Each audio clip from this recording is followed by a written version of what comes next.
Welcome to OSG news channel. నేను మీ శివాదాలయ్.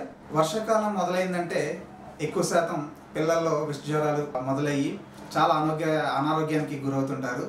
వారందరికీ ఎక్కువ శాతంగా రక్తం అలాగే ప్లేట్లెట్స్ కూడా అవసరమై ఉంటాయి. ఇప్పుడున్న యువత స్వచ్ఛందంగా ముందుకు వచ్చి రక్తదానం చేయండి, ప్రాణదాతలకండి. అదేవిధంగా డెంగ్యూ సీజన్ మొదలవడంతో, వర్షాలు ఎక్కువ అవడంతో ఎక్కడ పడితే అక్కడ నీరు చేరుకుపోయి అక్కడ దోమలు అవి ఎక్కువ అవడం వల్ల డయేరియా, డెంగ్యూ, మలేరియా ఈ సీజనల్ జ్వరాలు అనేవి ఎక్కువగా వ్యాప్తి చెందుతున్నది. దాని నిమిత్తం మన చుట్టుపక్కల పరిసరాల్లోని ఎక్కడా కూడా నీరు అనేది నిల్వ లేకుండా చూసుకోవాలని అందరికీ విజ్ఞప్తి చేస్తూ మీ ఓఎస్జీ న్యూస్ ఛానల్ అండి.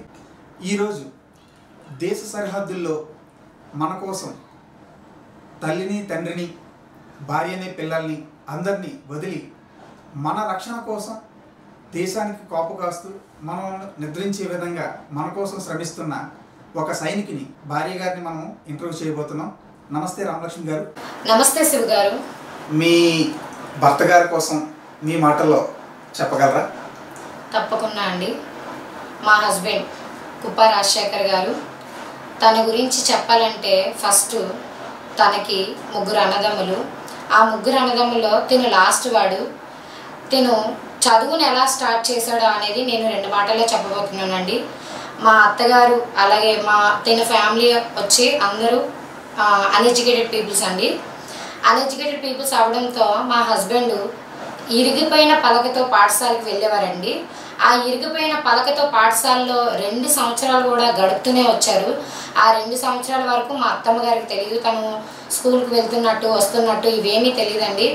ఒక్కసారిగా టీచర్ అమ్మగారు ఇంటికి వచ్చి అమ్మ మీ పిల్లడు చదువుతున్నాడు అని అనగానే అప్పుడు మా ఆయన ఆహా ఇలా చదువుతున్నారా అని చెప్పి అనుకొని మా అత్తమ్మ అక్కడి నుంచి స్టార్ట్ చేశారు. స్కూల్కి పంపించడం, బ్యాగ్ కొని ఇవ్వడం, బుక్స్ కొని ఇవ్వడం, అలా తన విద్యని అక్కడితో ప్రారంభించారు.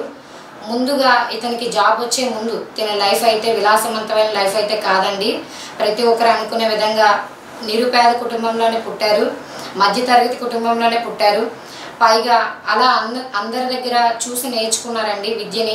అలాగే చాలామంది ఇన్స్పిరేషన్ ఉన్నారు దీనికి. అలా అంచెలంచెలుగా వెదిగి ఒకనొకప్పుడు ఇంటర్ కంప్లీట్ అయిపోగానే నేను రన్నింగ్ వేయడం, అలాగే ఇక్కడ గత సంవత్సరంలో కూడా హోంగార్డ్గా చేశారండి. హోంగార్డ్ చేసిన తర్వాత దీనికి ఆర్మీలో జాయిన్ అవ్వాలని ఉండేది. ఆర్మీలో జాయిన్ అవ్వడానికి సెలక్షన్స్ వచ్చాయి, వెళ్ళారు. వెళ్ళిన తర్వాత అక్కడ అన్ఫిట్ అయ్యారు. అన్ఫిట్ అవ్వగానే నేనేంటి ఇలా వెళ్ళి వస్తున్నాను, ఉదయాన్నే లేస్తున్నాను, హార్డ్ వర్క్ చేస్తున్నాను, అయినా సరే నాకు ఎటువంటి ఫలితం అనేది రావట్లేదని చాలా అయితే ఇబ్బంది పడ్డారు. 10 రోజులు మంచాన పడిన రోజులు కూడా ఉన్నాయి. ఆసమసగా అయితే తిరిగి వచ్చిన జాబ్ అయితే కాదు. తనకు అంత ఇష్టం, చదువు అంటే ఇష్టం. అలాగే మా ఫ్యామిలీలో కూడా ఖచ్చితంగా జాబ్ హోల్డర్స్ ఉండాలి అనే నెపంతో తను వాళ్ళ అమ్మగారి యొక్క సహాయ సహకారాలతో తను అమౌంట్ పరంగా కూడా అమ్మగారు దాచి అమౌంట్ ఇచ్చిన రోజులు అయితే చాలా ఉన్నాయి. అలా ఆమె స్ఫూర్తితో తను ఒకరోజు సిఆర్పిఎఫ్ అని జాబ్కి అయితే ఈవెంట్స్కి వెళ్ళారు, రన్నింగ్ వేశారు. అలాగే మొత్తం మెడికల్స్ అన్నీ పూర్తయిన తర్వాత ఇంటికి వచ్చేసారు. యథావిధిగా ఇంటికి వచ్చేసిన తర్వాత ఒక రోజు అన్ఎక్స్పెక్టెడ్గా కాల్ వచ్చింది, మీరు జాబ్లో వచ్చి జాయిన్ అవ్వచ్చు, ట్రైనింగ్కి మీరు ఎలిజిబుల్ అయ్యారు అని చెప్పి కాల్ వచ్చింది. చాలా సంతోషంతో నేను ముందుకైతే వెళ్ళి ఫస్ట్ ఆఫ్ ఆల్ చెన్నైలో సిఆర్పిఎఫ్ శిక్షణకి అయితే తిను వెళ్ళారండి. వెళ్ళిన తర్వాత అక్కడ చాలా హార్డ్ వర్క్. ఎంత హార్డ్ వర్క్ అంటే మాకు ఉద్యోగాలు అనేవి అవసరం లేదు, ఇంత హార్డ్ వర్క్ ఉంటుందా అని చెప్పేసి తిరిగి వచ్చిన పర్సన్స్ అయితే ఉన్నారు. అలాంటిది తిను చాలా ట్రైనింగ్ విషయంలోనే చాలా హార్డ్ వర్క్, నేను చెయ్యాలి, నాలో ఇది నేను సాధిస్తాను అని అక్కడితోనే స్టార్ట్ చేశారు. ఎప్పుడైతే ట్రైనింగ్ పూర్తి అయిపోయిన తర్వాత ఫస్ట్ జమ్మూ కాశ్మీర్లో జాబ్ వచ్చింది. జమ్మూ కాశ్మీర్ అనగానే మనందరికీ తెలిసిందే, అక్కడ పాకిస్తాన్ అలాగే మన ఇండియా వాళ్ళకి ఎప్పటికప్పుడు యుద్ధాలు జరుగుతూనే ఉంటాయి. అప్పుడు మా పెళ్లి టైం కూడా మ్యారేజ్ అయిపోయిన తర్వాత ఫస్ట్ జాబ్ కూడా జమ్మూ కాశ్మీర్లోనే చేశారు. ఆ జమ్మూ కాశ్మీర్లో ఫస్ట్ తిని వెళ్ళగానే కొత్త వాతావరణం, మంచు ప్రదేశం చుట్టూ, అలాగే అక్కడ ఉన్న జనాలు ఏం చేసేవారంటే వెళ్ళి వీళ్ళైతే సేవ చేసేవారు దేశాని కోసం, అక్కడ ఉండే ప్రజలకు కూడా ఎక్కువ సేవ చేసేవారు. కానీ తిరిగి వాళ్ళు రాళ్ళతో కొట్టి వీళ్ళే జైల్లో ఉండేటట్టు అలాంటి లైఫ్ని అక్కడైతే తిను బాగా ఫేస్ చేశారు. ఎంత దారుణంగా ఉంటుందా ఇక్కడ సిచ్యువేషన్ అని చెప్పి వచ్చేయాలా ఉండాలా అనే దీంతో కూడా ఉండేవారు. అలాంటప్పుడు అమ్మకు ఫోన్ చేశారు, నాకు ఫోన్ చేశారు, ఇలా జరుగుతుంది, ఇక్కడ పరిస్థితి ఇలా ఉంది అనేటప్పుడు వాళ్ళ అమ్మగారు అయితే ఒకటే చెప్పారు, నేను పూర్తిగా భరతమాతకి అయితే ఇచ్చేసాను అని చెప్పి తను చెప్పారు. నేను ఈ పని చేస్తాను, అమ్మ కూడా ఇలా అంటుంది కదా అని నా పర్మిషన్ తీసుకున్నారు. అదేవిధంగా అక్కడి నుంచి స్టార్ట్ చేసి వెంటనే అక్కడి నుంచి కోల్కతా రావడం జరిగింది. ఇప్పుడు ప్రజెంట్ అయితే భద్రాచలంలోనే ఉంటున్నారు. దేశంకి మా ఆయన కూడా ఒక సైనికుడిగా వెళ్ళడం నాకు చాలా గర్వకారణంగా ఉందండి. Super super, thank you. Super. పట్టుదలతో ఏదైనా సాధించవచ్చు అని. అలాగే ఇప్పుడు ప్రస్తుతం తను ఉండే బార్డర్ కూడా డేంజరస్ బార్డర్ అండి. భద్రాచలం ఛత్తీస్గఢ్ బార్డర్లో ఉన్నారు. అడవిలో ఉన్నాడు అంటే భయంగా కూడా ఉంటుంది. తను యుద్ధం అనగానే 3 days మాకు ఫోన్ కాల్స్ కూడా రావండి. రానప్పుడు అలాంటి సిచ్యువేషన్లో పిల్లలతో మాట్లాడడం కుదరదు. అయినా సరే నేను దేనికోసం పనిచేస్తున్నాను, ఎక్కువగా మాతో ఎందుకు అవసరమా, ఇక్కడికి వచ్చి ఆనందపురంలో మొత్తం పనులన్నీ ఉన్నాయి, విశాఖపట్నంలో మనం చేయలేని పని అంటూ ఏమి లేదు, ఇద్దరం కలిసి కష్టపడదాం అని అనేటప్పుడు తను నాకు చెప్పిన విషయం ఏంటంటే, మనిషి పుట్టిన తర్వాత చనిపోవడం అనేది సాధారణమైనది, ప్రతి ఒక్కరికి సాధారణమైనది. అలాంటప్పుడు నాకు సన్మానంతో కూడిన చావు వస్తుంది అనేది నాకు చాలా ఇష్టం. నేను సన్మానంతో అంటే భరతమాత ఒడిలో ఒకవేళ ఏదైనా జరిగినట్లయితే నాకు ప్రభుత్వం ద్వారా నాకు ఎటువంటి నా చుట్టూ జనాలు చేరుతారు, ఒక 100 మంది వచ్చిన దగ్గరికి 1000 మంది వస్తారు అనే దీంతో మమ్మల్ని అలా చావు గురించి ఎక్కువ మాట్లాడతారు. ఈ టైంలో నేను చెప్పొచ్చు చెప్పకూడదో కూడా తెలియదు. చావు గురించి అయితే ఎత్తకూడదు. తను ఆరోగ్యంగానే ఉంటారు, బాగానే ఉంటారు, భరతమాత ఒడిలో చల్లగానే ఉంటారు. అలాంటి సిచ్యువేషన్లో కూడా మేము భయపడిన రోజులు అయితే ఉన్నాయి. అసలు మీ భర్త గారి కోసం చెప్తుంటే ఇప్పుడున్న యువత కూడా వారిలాగా వారిని ఆశయాల్ని అనిపించుకొని దేశం కోసం మీ పోరాడితే చాలా సంతోషం అనిపిస్తుంది. అదేవిధంగా మీ భర్తతో కలిసి ఉండలేకపోతున్నాను కదా అనేసి ఎప్పుడైనా మీకు అనిపించిందా? ఖచ్చితంగా శివ గారు. ఏంటంటే అందరికీ ఉంటుంది కదండి, మీరు అడిగే క్వశ్చన్లో ఆ క్వశ్చన్ వేసేటప్పుడే మాకు బాధ అనిపిస్తుందండి.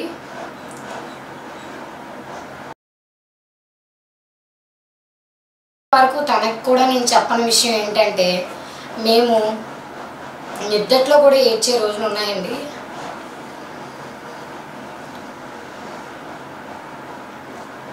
తను నైట్ డ్యూటీ అనగానే ఇప్పుడు ప్రజెంట్ అడవిలో ఉంటున్నారు, 3 days ఫోన్ కాల్స్ రావు. అలాంటి సిచ్యువేషన్లో అడవి వెళ్తున్నారు. అడవికి వెళ్ళేటప్పుడు ఫోన్ కాల్స్ భోజనం ఉండదు.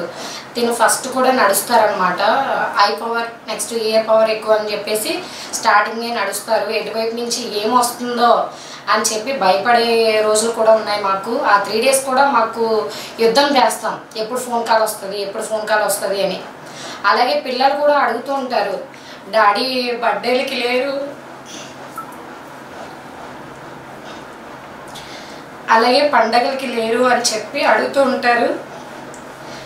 తనని మేము ఇదే క్వశ్చన్ చేసాం. తను కూడా చేస్తే తను ఏం చెప్పానంటే, ఇప్పుడు 2 కొడుకులు ఉన్నారు కదా, పెద్ద అబ్బాయి ఇంటి బాధ్యతలన్నీ తీసుకుంటాడు, తనే నీకు ధైర్యం అని ఒక చిన్న చిరునవ్వు అయితే నవ్విస్తారు. అఫ్కోర్స్ ధైర్యంగా ఉండాలి. ఒక సైనికుడి భార్య అంటే ఇలా ఎమోషన్ అయిపోకూడదు అని చెప్పి మళ్ళీ మమ్మల్ని పుషప్ చేసి మాకైతే మోటివేషన్ క్లాసెస్ తెలియజేస్తారు. అలా మేము ప్రతిదాన్ని టాలీ చేసుకొని అయితే ముందుకు సాగిస్తామండి. పిల్లలు పండగల టైంలో అడుగుతూ ఉంటారు, అమ్మ డాడీ మనతో ఉంటే బాగుండు, నువ్వు చేసే రకరకాల వంటలన్నీ మనతో పాటు కూర్చొని తింటారే, మనకు కూడా డ్రెస్సులు వేసుకొని ఎదుట ఫ్యామిలీని చూసేటప్పుడు వాళ్ళు సెల్ఫీలు పెట్టుకోవడం, మా ఫ్యామిలీ దిస్ ఈజ్ ఈ పండగ లేదంటే ఈ ఫెస్టివల్ అని చెప్పి. అలాగే స్కూల్కి వెళ్ళేటప్పుడు చాలా పేరెంట్స్ మీటింగ్ అవుతూ ఉంటాయి. మీరు ఎమోషన్ అవ్వద్దు, కొంచెం చెప్పాలి, మీరు చెప్తేనే. అలాంటి సిచ్యువేషన్లో మాకు బాగా బాధ అనిపిస్తుంది అనమాట. తను మాతో ఉంటే ఈక్వల్గా ఇక్కడే ఫ్యామిలీతో మేము కూడా స్పెండ్ చేద్దాం. సండే వీకెండ్ వచ్చేటప్పుడు బీచ్కి వెళ్ళడం, ప్రతిదీ వాళ్ళు తిరిగే ట్రిప్స్ అయినా ఏవైనా చూసేటప్పుడు, అలాగే ఎస్పెషల్గా పండగల్లో టైంలో మేము స్పెండ్ చేసే టైంలో మాత్రం తను బాగా గుర్తొస్తారు మాకు. వినాయక చవితి ఫెస్టివల్స్ ఇలా అన్ని ఫెస్టివల్స్లో గుర్తొస్తారు. వచ్చేటప్పుడు ఫోన్ చేసి వీడియో కాల్స్లో మాట్లాడుకొని అయ్యో నేను ఉంటే బాగుండు అని చెప్పి తను కూడా ఫీల్ అవుతూ ఉంటారు. కానీ మాకు ఇలాంటి లైఫ్ తప్పదు, రెండింటిని బ్యాలెన్స్ చేసుకొని ముందుకు వెళ్ళాలి. ఒక జవాన్ భారీగా కూడా నన్ను తను ఇలా ఇన్స్పిరేషన్ చేసి అదంతా వదిలేసి వచ్చేటప్పుడే మనది పండగ, నేను ఎప్పుడైతే లీవ్కి వస్తానో అప్పుడే మనకు పండగ, అప్పుడే బర్త్డేలు అని చెప్పి మమ్మల్ని అయితే మోటివేషన్ చేసి ముందుకు వెళ్తారండి. ఇన్ని చేస్తున్నా మీకు తను లేదు కదా అనేసి ఒక బాధనైతే మీరు వ్యక్తపరిచారు, బాగుంది. అయినా కూడా తను ఇచ్చిన మోటివేషన్తోనే మీ కుటుంబ బాధ్యతని మీరు ఎలా నెట్టుకొస్తున్నారు అసలు? కుటుంబ బాధ్యతల విషయానికి వచ్చేసరికి ఫస్ట్ నేను ఒక చిన్న మాట చెప్పాలి. మా మ్యారేజ్ తర్వాత నేను ఇంట్లో అడుగుపెట్టాను. మాది చిన్న పెంకుటిల్లు. అలాంటి కుటుంబం అంటే ఉమ్మడి కుటుంబమే మాది కూడా. తోటికోడళ్ళు, మావయ్యలు, అత్తమ్మ, మేమందరం ఉమ్మడి కుటుంబంలోనే ఉండేవాళ్ళం. ఇలాంటి కుటుంబంలో మా అత్తమ్మనే ఫస్ట్ నేను ఇన్స్పిరేషన్గా తీసుకోవాలి. బాధ్యత అంటే ఏంటి అనేది ఆమె ద్వారా నేను కొంత నేర్చుకున్నాను. సహనం, ఓపిక అనేది మా అమ్మ దగ్గర నుంచి నేర్చుకున్నాను. అలాగే మా అత్తమ్మ అయితే యాజ్ ఇట్ ఈజ్ అబ్బాయిలకి అంటే మగవాళ్ళకి తక్కువేం కాదు అన్నట్టుగా అన్ని పనులు చేసుకొని వచ్చేవారు. అటు పొలం పనులు, ఇంటి పనులు, పండగలు అన్నీ చేసుకొని వచ్చేవారు. ఆమె దగ్గర నుంచి నేను చూసాను, ఓహో ఇలా చేయాలా, పిల్లల్ని, బయట వాళ్ళని, చుట్టాలని అందరినీ ఇలా మనం గౌరవించాలా. ఆ ఫంక్షన్ విషయంలో కూడా మన గురించే మాట్లాడుకుంటారు. ఈమె నడిచే విధానం, పిల్లలు పెంచే విధానం, అలాగే డబ్బు విషయంలో ఖర్చు పెట్టే విధానం, పొదుపు చేసే విధానం అనేసని అన్నిటికి మేము టైం పెట్టుకుంటాం, టైం సెట్ చేసుకుంటాం. ఆ షెడ్యూల్ ప్రకారంగానే ముందుకు వెళ్తూ ఉంటాం. నాకు బాధ్యత, కుటుంబ బాధ్యత అని ఏం అనిపించదు. అది ప్రేమ, పిల్లల మీద ఉండే రెస్పాన్సిబిలిటీ ప్రేమతో కూడింది కాబట్టి నాకు బాధ్యత అనిపించదు. ఇక్కడ మమ్మల్ని ఫ్యామిలీ మధ్యని విడిచిపెట్టి వెళ్ళిన తర్వాత తను ఇక్కడ లేరు, జాబ్కి వెళ్ళారనే నెపంతో కాకుండా మా ఫ్యామిలీలో మా తోటికోడళ్ళు అయితేనేమి, మా అత్తమ్మ వాళ్ళు అయితేనేమి అందరం కలిసిమెలిసి అన్యోన్యంగా ఉంటాము. అదేవిధంగా పండుగలు, పబ్బాలప్పుడు కూడా తను లేరు అనే లోటు లేకుండా మమ్మల్ని హ్యాపీగా చూసుకుంటారు. అలాగే ఎక్కడికి వెళ్ళినా సరే తోడుగా వచ్చి తను ఇక్కడ లేరు కదా అనే గుర్తింపు అయితే, అదే గుర్తు తెచ్చుకునే విధానం అయితే మాకు వాళ్ళు అస్సలు చూపించారండి. అంత హ్యాపీగా ఉంటాం అందరం కూడా. దేశ సరిహద్దుల్లో సేవ చేయాలనేసే కాకుండా సమాజానికి కూడా ఎంతో కొంత సేవ చేయాలని ఒక సంస్థను అయితే ఏర్పాటు చేశారు. దానికి జై జవాన్ ఫౌండేషన్ అని కూడా పేరు పెట్టారు. ఆ సంస్థ తాలూకా కార్యకలాపాలు ఏం చేస్తారు, ఎవరికెవరికి ఈ సంస్థ ద్వారా ఏమేమి సేవలు అందిస్తున్నారు, మీ మాటలో కొంచెంగా చెప్పగలరా? తప్పకుండా శివ గారు.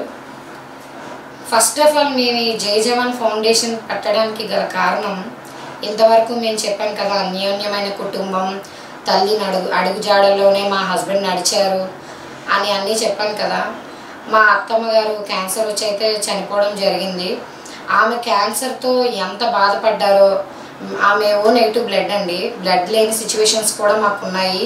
అలాగే మనీ లేని ఆర్థిక పరిస్థితి కూడా మాకు వెంటాడింది. అలాంటి సిచ్యువేషన్ అన్నింటిలో మా అత్తమ్మ గారిని అయితే మేము కోల్పోవడం జరిగింది. ఆమె ఎక్కడున్నా సరే ఆమె బ్లెస్సింగ్స్ మాకు ఎప్పుడూ ఉంటాయి. ఆమెకి ఏమేమైతే అందలేదో, బ్లడ్ అవ్వచ్చు, ఆర్థిక పరంగా అవ్వచ్చు, అలా ఏ తల్లికి కూడా అవ్వకూడదు అని చెప్పి మేము ఈ జై జవాన్ ఫౌండేషన్, కొన్ని సంస్థలు లైక్ ఓఎస్జీ ఫౌండేషన్ యొక్క ఇన్స్పిరేషన్తో మేము ఈ జై జవాన్ ఫౌండేషన్, ఇంతవరకు మేమైతే నార్మల్గా సేవలు చేసేవాళ్ళం. అలా సేవలు చేసి దీనికంటూ ఏదో ఒక పేరు పెట్టాలని కొన్ని సంస్థల ద్వారా తెలుసుకొని ఓఎస్జీ ఫౌండేషన్ ద్వారా కూడా మేము ఇన్స్పిరేషన్ అయ్యి వారి యొక్క సలహాలతో జై జవాన్ అనే ఫౌండేషన్ మేము ఏర్పాటు చేయడం జరిగింది. మేము అంటే ఈ జై జవాన్ ఫౌండేషన్లో నేను, మా హస్బెండ్ మాత్రమే కాదండి, మాకు సభ్యులు కూడా ఉన్నారు ఈ ఫౌండేషన్లో. వాళ్ళ సహాయ సహకారాలతో ప్రతి ఒక్క ప్రోగ్రామ్ని మేము కండక్ట్ చేస్తున్నాం. అనాథ పిల్లల దగ్గర నుంచి, వృద్ధాశ్రమం దగ్గర నుంచి, అలాగే బ్లడ్ క్యాంపులు, మెడికల్ క్యాంపులు, కంటి వైద్యం సంబంధించి ప్రతిదీ, జవాన్ల యొక్క ఫ్యామిలీస్కి ఆదుకోవడం, అలాగే జవాన్లు వర్ధంతి, జయంతులు కూడా మేము వీటిలోనే ర్యాలీ చేయడం, వాళ్ళకి నివాళులు అర్పించి ర్యాలీ చేయడం కూడా జరుగుతుంది. అనేక కార్యక్రమాలు మేము 2021లో ఏర్పాటు చేసాము ఈ జయజవాన్ ఫౌండేషన్ని. అప్పటి నుంచి ఇప్పటి వరకు అన్నదాన కార్యక్రమాలు అయితేనేమి, అలాగే ప్రతి ఒక్క కార్యక్రమం పేద పిల్లలకి ఉచిత ట్యూషన్లు కూడా ఏర్పాటు చేసాము. ఈ మధ్యనే ఈ జయజవాన్ ఫౌండేషన్ ద్వారా ఉచిత ట్యూషన్లు కూడా చెప్పడం జరుగుతుంది. అలాగే ఇంకా రాబోయే రోజుల్లో కూడా ప్రజలు గ్రామాల్లోకి వెళ్ళి ప్రజలకి మాకు తోచినంత సహాయ సహకారాలు మా యొక్క ఫౌండేషన్ సభ్యులతో మేము ఇదంతా ఈ కార్యక్రమాన్ని అయితే ఆఫ్ చేయడం జరగదు, కంటిన్యూ చేస్తూనే ఉంటామండి. మంచి పనులు చేస్తున్నారని అంటే ఓకే, చాలా అరుదైన విషయం, ఆనందించాల్సిన విషయం. మీరు ఇన్ని కార్యక్రమాలు చేస్తున్నారు, వీటన్నిటికీ మరి మీకు డబ్బు ఏ విధంగా సమకూరుతుంది? మీకు ఏవైనా వేరే వాళ్ళ దగ్గర నుంచి ఏమైనా ఫండ్ ఏమైనా వస్తుందా, లేదా మీలో మీరే ఏమైనా ఫండ్ రైజ్ చేసుకొని వాళ్ళందరికీ సహాయపడుతున్నారా? మేము ఈ 2021లో జయజవాన్ ఫౌండేషన్ పెట్టామని చెప్పాం కదండి. ఈ 2021 నుంచి మేమైతే చిన్న చిన్న కార్యక్రమం స్టార్ట్ చేసాం. సభ్యులం అలాగే మేము కొంత మనీని గ్యాదర్ చేసుకొని ఇంతవరకు అయితే కార్యక్రమాలు చేయడం జరిగింది.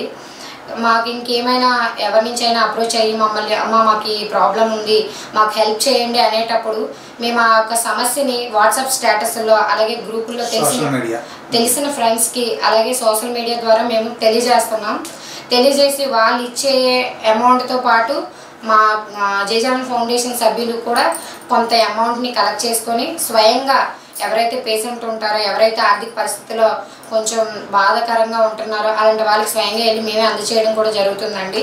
ఇలా సహాయ సహకారాలతో మాత్రమే ప్రస్తుతానికి మా ఫౌండేషన్ని ముందుకు నడిపిస్తున్నాం.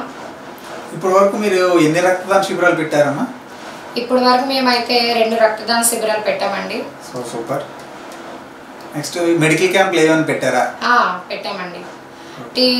స్పెషాలిటీ సంబంధించి మెడికవర్ హాస్పిటల్ నుంచి డాక్టర్స్ అయితే రావడం జరిగింది. మొత్తం అన్నీ కూడా మల్టీమీడియా సంబంధించి కిడ్నీ ప్రాబ్లమ్, అలాగే ఐస్ ప్రాబ్లం, అలాగే ఈఎస్జీ మొత్తం అన్నీ ఈసీజీ అన్నీ చెక్ చేశారు.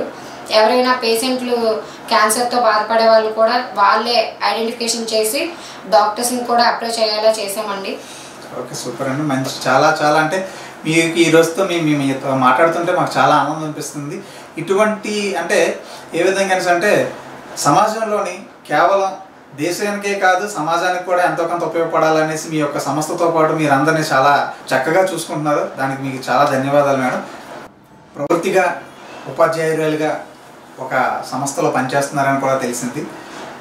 ఇప్పుడు చదువుతున్న పిల్లలకి దేశభక్తి కోసం అదేవిధంగా దేశాన్ని సంరక్షించే విధంగా మీరు ఏదైనా వాళ్ళకి పిల్లలకి ప్రేరణ కలిగిస్తున్నారా?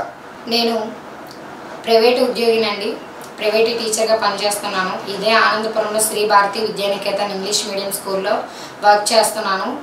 అక్కడ ఉండేటువంటి పిల్లలతో అయితే చాలా ఇప్పుడు సేవ చేసేది ఎంత హ్యాపీనెస్ ఉంటుందో, పిల్లలతో స్పెండ్ చేసే టైం కూడా నాకు అంత ఆనందాన్ని ఇస్తుంది. నేను అన్ని ఎటువంటి ప్రాబ్లమ్స్ ఉన్నా సరే నేను మర్చిపోగలను ఈజీగా, పిల్లలతో అంత హ్యాపీగా అనిపిస్తుంది నాకు.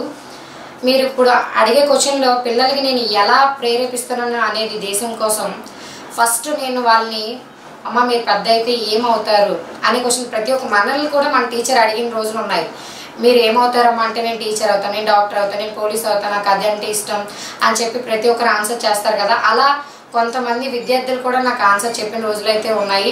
మేడం మీ హస్బెండ్ కూడా పోలీస్ కదా, నేను కూడా అలా అవుతాను మేడం అనే రోజులు అయితే ఉన్నాయి. వాళ్ళకి నేను ఒకటే చెప్పాను, ఇప్పటి నుంచే సాధన చెయ్యాలి.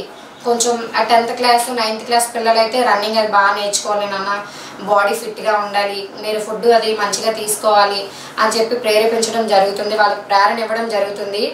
అదే కాకుండా దేశం కోసం తను అక్కడ సేవలు ఎలా అయితే చేస్తున్నారో, సెలవులకు వచ్చేటప్పుడు కూడా మా స్కూల్లో తను వచ్చి ఎవరైతే వీరమరణం పొందిన ఉన్న మన సైనికులు ఉంటారో బ్లాక్ డేస్ కూడా మా స్కూల్కి వచ్చి మా ఫౌండేషన్ తరఫున నాన్న ఈరోజు బ్లాక్ డే, మనం వీళ్ళని స్మరించుకోవాలి అని చెప్పి పిల్లలకైతే అసెంబ్లీలోనే తెలియజేయడం జరుగుతుందండి. తను లీవ్కి వచ్చారు అని అంటే ఫ్యామిలీతో గడిపేదానికంటే సమాజ సేవలోనే ఎక్కువ పాల్గొంటున్నారు. అలా మా స్కూల్లో కొవ్వొత్తుల ర్యాలీ నిర్వహించాము. అలాగే ప్రతి ఒక్కటి ఏ సందర్భమైనా జవహర్లాల్ నెహ్రూ దగ్గర నుంచి, రవీంద్రనాథ్ ఠాగూర్ దగ్గర నుంచి, సుభాష్ చంద్రబోస్ దగ్గర నుంచి ఎవరు చనిపోయినా సరే లేదంటే వాళ్ళ జయంతులు వర్ధంతులు ప్రతి ఒక్కటి కూడా అసెంబ్లీలో తెలియజేస్తున్నాం, పిల్లలకి దగ్గరగా చేరువేస్తున్నాం. అలాగే పెద్ద అయిన తర్వాత మీరు ఏ స్థితిలో ఉన్న తల్లిదండ్రుల్ని మర్చిపోకూడదు, ఉన్న ఊరిని మర్చిపోకూడదు అని తల్లిదండ్రుల పట్ల భక్తి భావంతో అలాగే ప్రేమతో మెలగాలి. వారికి ఇప్పటి నుంచి ఎదురు సమాధానాలు ఏం చెప్పొద్దు. వాళ్ళు కష్టపడే కష్టం గురించి తెలియజేస్తున్నాం. వాళ్ళు ఏ విధంగా అప్పట్లో అయితే ఇన్ని చదువులు ఇన్ని జీతాలు ఉండి ఇన్ని ఫీజులు కట్టేవారు కాదు. స్కూల్కి ఏదో గవర్నమెంట్ స్కూల్కి పంపించేవారంటే పంపించేవారు. ఇప్పుడు అలా కాదండి. ప్రతి ఒక్క పేరెంట్ కూడా నా పిల్లోడు ఖచ్చితంగా నాలా కష్టపడకూడదు అని చదివిస్తున్నారు. కాబట్టి మీరు కూడా ఎంతో కొంత వాళ్ళకు కూడా మీరు హెల్ప్ చేయాలి.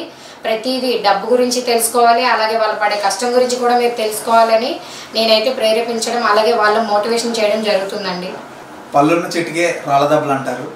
అదేవిధంగా మీ భర్త గారైనటువంటి రాజశేఖర్ గారు ఒక దేశానికి సేవ చేయాలనేసి ఒక మంచి సంకల్పంతో తను సర్వీస్ చేస్తుంటే కొంతమంది బయట ఏమంటుంటారంటే వాళ్ళకేముంది సెంట్రల్ గవర్నమెంట్ జీతం తీసుకునే కదా పనిచేస్తున్నారు అని అనేటప్పుడు మీకు ఏమనిపిస్తుంది మేడం? జీతం తీసుకొని పనిచేయడం అంటే అంత ఈజీ కాదండి. దేశం కోసం పనిచేస్తున్నారు, తను జీతం కోసం పనిచేయట్లేదు. ఇక్కడ చాలామంది జాబ్ హోల్డర్స్ ఉన్నారు, ఇంజనీరింగ్ వాళ్ళు ఉన్నారు, అలాగే డైలీ వెళ్ళి వచ్చే ఆఫీస్కి వెళ్ళి వచ్చే వాళ్ళు ఉన్నారు, ఏ రోజుకి ఆ రోజు ఇంటికి చేరుకునే వాళ్ళు యజమానులు ఉన్నారు, భార్య భర్త పిల్లలతో కలిసిమెలిసి ఉంటున్నారు. మాకైతే మీరు అనుకున్నట్టుగా జీతం వస్తుంది కానీ ప్రశాంతత లేదు, మేము కలిసిమెలిసి ఉండట్లేదు. అది గమనించండి. తను చేసే వర్క్ చాలా రిస్క్తో కూడింది. లీవ్కి రావాలంటే 10 మంది ఆఫీసర్లు సంతకాలు ఉంటే కానీ లీవ్ శాంక్షన్ చేయరు. వాళ్ళ అమ్మగారు చనిపోయి అంటే ఫిబ్రవరి 6న ఆమెకి హెల్త్ బాగాలేదు. అదే 1 మంత్లో మార్చి 6న అమ్మగారు చనిపోయారు. తిను 7th రావాల్సింది. అమ్మగారు చనిపోయారు, ఎమర్జెన్సీ లీవ్ అని తెలిసి కూడా క్షణాల్లో రాలేకపోయారు. తను క్షణాల్లో వచ్చేదైతే ఏం లేదు. అక్కడ ఆఫీసర్లు చాలామంది ఫోన్ కాల్స్ నిజమా కాదా అని వీడియో కాల్ కూడా చేసి కనుక్కున్నారండి. తల్లి చావంటే ఎవరు అలా చెప్పరు కదా, కానీ అలాంటి రిస్క్ జాబ్లో ఉన్నారు. మీరు అనుకునే విధంగా జీతం వస్తుంది, జీతం వస్తే ప్రశాంతత ఉంటుంది అనుకుంటున్నారా? డబ్బు వల్ల మనిషి మనకు తోడుగా ఉంటే గంజి నీళ్ళు తాగైనా సరే మనం బ్రతకగలం. ఎదురుగా ఉంటే పిల్లలు అడుగుతారు, అలాగే పండగలప్పుడు మాకు గుర్తు వస్తూ ఉంటారు. ఇవన్నీ మిస్ అయిపోతున్నారే, పిల్లల బర్త్డేలు అలాగే పండగలు మిస్ అయిపోతున్నారు. ఎక్కడికైనా ఊర్లు వెళ్ళాలన్నా స్కూల్కి వెళ్ళాలన్నా నలుగురితో కలిసిమెలిసి ఉండడం అనేది మిస్ అయిపోతున్నారు. సమాజంతో పాటు తను ఈ కార్యక్రమం మేము చేసుకుంటాం అంటారుగా, తను మాతో పాటు పార్టిసిపేషన్ చెయ్యాలి అని అనుకునేటప్పుడల్లా ఏదో కారణంతో రాలేకపోతున్నారు. ఇంకొక విషయం ఏంటంటే లీవ్కి రావాలని అంటే మామూలుగా ఈ జాబ్ పోతే ఇంకో జాబ్ ఎత్తుకుంటాం అనేసి ఉంటుంది. ఇంకెవరికైనా అయితే వీళ్ళకి అలా కాదు. ప్రతిదీ పేపర్ మీద రాసి ఎక్స్ప్లెయిన్ చేసి చెప్పాల్సి ఉంటుంది. ఇంకెక్కడికి వెళ్ళినా ఒక రిమార్క్ అనేది ఏర్పడిపోతుంది. ఇంకే జాబ్ కూడా ఎలిజిబిలిటీ అవ్వరు. అలాంటి సిచ్యువేషన్లో ఇంత రిస్క్ జాబ్ చేస్తున్నారు. తను చేసే పని అక్కడ ఊడ్చే పని ఉంటుంది, లేదా ఆఫీసర్లకి టీ పెట్టే పని కూడా ఉంటుంది. అలాంటి పనులన్నీ ఎందుకు చేస్తున్నారంటే లీవ్కి రావడం కోసం. సెలవు అంటే ఒక పండగ, వాళ్ళకి సెలవుకి వెళ్ళాలి, నా ఫ్యామిలీతో నేను స్పెండ్ చేయాలి, అయ్యో నా బాబు పుట్టి 6 నెలలే అవుతుంది వాటిని చూడాలి అనే తపన అనేది వాళ్ళ ఎంతలా ఉంటుందంటే ఒకసారి 1 మంత్ మీ ఫ్యామిలీకి దూరంగా ఉండి చూడండి. అప్పుడు మేము పడే బాధ, మేము పడే వేదన మీకు కూడా అర్థమవుతుంది. ఇప్పుడు మీరు చెప్తున్నారు కదా ఆర్మీకి వెళ్తున్నారు, జీతం వస్తుంది, లేదా సిఆర్పిఎఫ్లో ఉన్నారు, వీళ్ళకి ఏంటి, వీళ్ళ ఫ్యామిలీకి ఏంటి, డబ్బులు వస్తున్నాయి కదా అని అంటున్నారు కదా. మరి ఈ సాఫ్ట్వేర్ వైపు వెళ్ళే వాళ్ళు చాలామంది ఉన్నారు కదా, ఉద్యోగ రీతికని బయటకు వెళ్ళే వాళ్ళు కాకుండా లోకల్లో వెళ్ళి వచ్చే వాళ్ళు ఉన్నారు కదా. మరి మీరు ఒకసారి ఆలోచించారా? మరి మీరు ఎందుకు వెళ్ళట్లేదు ఆర్మీ వైపు, డిఫెన్స్ వైపు మీరు ఎందుకు వెళ్ళట్లేదు? ఎవరైతే ఈ మాట, కొంతమంది ఉంటారండి, అందరూ నేను అనట్లేదు, ఎవరైతే ఈ మాట అంటున్నారో వీళ్ళకి జీతాలు వస్తున్నాయి, హ్యాపీగా విలాసవంతమైన జీవితాన్ని గడుపుతున్నారో అంటున్నారో, మేమైతే నిద్రపోకున్నా, అదే నా భర్త నిద్రపోకున్నా మన దేశం కోసం అక్కడ బోర్డర్లో కాపలా కాస్తున్నారండి. మన అందరం ఇక్కడ ఉండేటువంటి ప్రజలందరం మన కంటి నిండా నిద్ర ఉంటుందంటే అక్కడ తను కాపలా కాయడం వల్ల. ఈ విషయాన్ని నేను జెండా పట్టుకుని మరి గర్వంగా చెప్పగలను, నా భర్తను నేను దేశ సేవ కోసం, అలాగే మన ప్రశాంతంగా నిద్రపోవడం కోసం నేను పంపించాను దేశానికి. ఒక దేశ సైనికుడిగా, ఒక దేశ భరతమాత బిడ్డగా ఆమె ఒడిలోకి కూడా నేను పంపించానంటే దానికి కారణం ప్రశాంతవంతమైన జీవితాన్ని ప్రతి ఒక్కరు అనుభవించాలని పంపించామండి. మీరు అనుకున్నంత ఈజీ అయితే కాదు. ఒక సైనికుడు, ఒక ఫ్యామిలీ ఈజీగా అయితే రన్ అవ్వదండి. ఎన్నో స్ట్రగుల్స్ ఉంటాయి మాకు. ఆ స్ట్రగుల్స్ నుంచి మేము ఏది కూడా బయట పెట్టుకోం, ప్రతిదీ బ్యాలెన్స్ చేసుకుంటాం. బ్యాలెన్స్ చేసుకునే బ్రతుకుతున్నాం. ఒక్క డబ్బు వల్లే ప్రశాంతత వచ్చేస్తుంది, ఎంజాయ్ వచ్చేస్తుంది అనేది ఒక అపోహ అండి. డబ్బున్నంత మాత్రాన విలాసవంతమైన జీవితాన్ని అయితే గడపలేము. ఒక్క రూపాయి ఉన్నా సరే ఫ్యామిలీ అనేది ఒక దగ్గర ఉన్నట్లయితే అది ఆనందం, కానీ డబ్బుల వల్ల అయితే మాకు ఏమీ రాదు. ఓకే, చూసారు కదా ఒక దేశభక్తుని గాథ, వాళ్ళు పడే వేదన ఈరోజు మనం చూసాం. అయితే దేశాన్ని రక్షించడము, దేశం కోసం శ్రమించడం అనేది చిన్నమాట కాదు. ఏ ఉద్యోగంలోనైనా ఇంటికి వస్తామనేసి ఒక నమ్మకం ఉంటుంది, కానీ ఒక సైనికుడికి మాత్రమే ఏ రోజు ఇంటికి వస్తారనేది ఎవరూ చెప్పలేరు. ఈరోజు ఫోన్ చేసి రేపటికి తన ఫోన్ రాకపోతే ఎంతో ఇబ్బంది పడే కుటుంబాలను మనం చూస్తున్నాం. కనుక జవాన్ని ఎవరు ఎప్పుడు కించపరచకండి. వీలైతే ఇప్పుడున్న యువత ఇటువంటి వారిని ఇన్స్పిరేషన్గా తీసుకొని మన దేశం కోసం, మన కోసం కొంతమంది జవాన్లు పుట్టుకొస్తే మన భారతదేశానికి అదే గర్వకారణం. ఇంత మంచి విషయాలు మనతో పంచుకున్నందుకు కుప్ప రాజశేఖర్ మరియు వాళ్ళ శ్రీమతి కుప్ప రామలక్ష్మి గారికి హృదయపూర్వక అభినందనలండి. అదేవిధంగా ఎక్కడైనా ఎవరినైనా ఏమైనా కించపరచాలనుకునేటప్పుడు వాస్తవాలను అయితే గుర్తించండి, గమనించండి, దుష్ప్రచారం అయితే చేయకండి. జై హింద్. ఓఎస్జీ న్యూస్ ఛానల్ వారికి చాలా ధన్యవాదాలండి. మా యొక్క బాధని ఇలా వ్యక్తపరచడానికి, అలాగే మేము పడుతున్న స్ట్రగుల్స్ని అందరికీ తెలిసేలా చేసినందుకు చాలా చాలా ధన్యవాదాలండి. ఈ ఛానల్ని సబ్స్క్రైబ్ చేసుకోండి. Thank you.